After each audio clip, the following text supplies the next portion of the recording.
یہ رمضان کا روزہ جو کسی بھی کنڈیشن میں معاف نہیں ہے، ہاں کسی بھی کنڈیشن میں معاف نہیں ہے، رخصتی تو ہے لیکن معافی نہیں ہے۔ اگر بیمار ہو چھوڑ دو، لیکن بیماری ٹھیک ہو جانے کے بعد چھوٹے ہوئے روزے کو پورا کرنا ہے۔ سفر میں ہو چھوڑ دو، بعد میں پورا کرنا ہے۔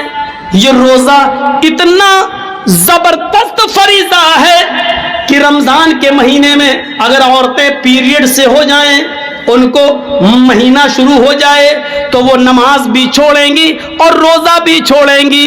5 دن 6 دن جس عورت کی عادت ہے اتنے دن نماز نہیں پڑھیں گی، اتنے دن روزہ بھی نہیں رکھیں گی۔ لیکن روزے کا فریضہ اتنا اہم ہے، اسلام یہ کہتا ہے کہ جب عید کے بعد وہ صحیح ہو جائیں، نہا لیں، پاک ہو جائیں، تو چھوٹے ہوئے روزے تو وہ پورے کریں گی، لیکن ان دنوں کی چھوٹی ہوئی نمازیں وہ پوری نہیں کریں گی۔ نمازیں معاف ہیں، یعنی چھوٹی ہوئی نمازیں ان دنوں کی ان عورتوں کو پورا کرنے کا حکم نہیں دیا، وہ ان کے اوپر سے معاف کر دی گئی ہیں، لیکن چھوٹے ہوئے روزوں کو ان کو ہر حال میں پورا کرنا ہوگا۔ جرجی صاحب روزہ رکھتے رکھتے بیمار ہو گئے، 2 روزے چھوٹ گئے، سوچتے تھے کہ عید کے بعد رکھ لیں گے، لیکن 2 روزے جرجی صاحب نہیں رکھ پائے۔ محرم کا مہینہ شوال کا مہینہ جانے سے پہلے انتقال ہو گیا۔ جرجی صاحب کے جو 2 روزے چھوٹ گئے ہیں ان کو پورا رکھنا تھا، بیماری کی وجہ سے چھوٹے، ان کو پورا رکھنا تھا دوسرا سال روزہ آنے سے پہلے، لیکن انتقال ہو گیا۔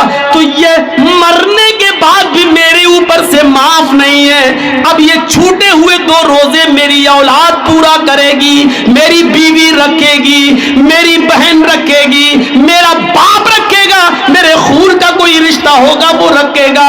غور کیجئے، یہ اتنا زبردست فریضہ ہے یہ روزہ جو کسی بھی کنڈیشن میں معاف نہیں ہے۔ بہت زیادہ کوئی بوڑھا آدمی ہے جو روزہ ہی نہیں رکھ سکتا ہے، اس کے اوپر سے بھی معاف نہیں ہے، ہر روزہ نہیں رکھے گا، لیکن ہر ایک دن کے روزے کے بدلے میں مال فدیہ دے گا، ایک مسکین کھانا کھلائے گا، ایک فقیر کو کھانا کھلائے گا، پیٹ بھر کے اس کو کھانا کھلانا ہے۔